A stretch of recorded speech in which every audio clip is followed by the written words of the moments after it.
বাংলাদেশ কোস্টগার্ডের ৩০তম প্রতিষ্ঠাবার্ষিকী উপলক্ষে আগারগাঁওয়ে আয়োজন করা হয় এই প্যারেডের। এতে প্রধান অতিথি হিসেবে যোগ দেন স্বরাষ্ট্র উপদেষ্টা। বীরত্বপূর্ণ ও সেবামূলক কাজের স্বীকৃতি হিসেবে ৪ ক্যাটাগরিতে কোস্টগার্ডের ৪০ জন সদস্যকে দেয়া হয় সম্মাননা পদক। অনুষ্ঠান শেষে সমসাময়িক বিষয় নিয়ে সাংবাদিকদের প্রশ্নের জবাব দেন স্বরাষ্ট্র উপদেষ্টা। দেশের প্রতিটি সেক্টরেই দুর্নীতি রয়েছে জানিয়ে তিনি বলেন, দুর্নীতি কমাতে পারলে দেশকে দ্রুত এগিয়ে নেওয়া সম্ভব। আমগো দুর্নীতি হলো সব জায়গায় আমগো গ্রাস করে নিছে। এই দুর্নীতিটা আমাদের কিভাবে কমানো যায়?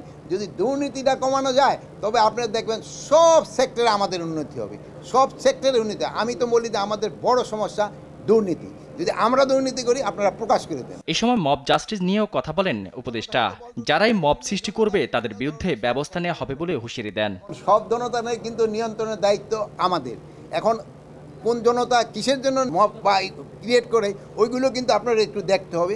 এই জন্য সবাইরই কিন্তু একটু সজাগ হইতে হবে। কোনো পুলিশ অন্যায় করলে ছাড় পাবে না। সম্প্রতি অনেক পুলিশ সদস্যের বিরুদ্ধে ব্যবস্থা নেওয়া হয়েছে বলেও জানান তিনি। তারপর অ্যাকশন নিতে হবে।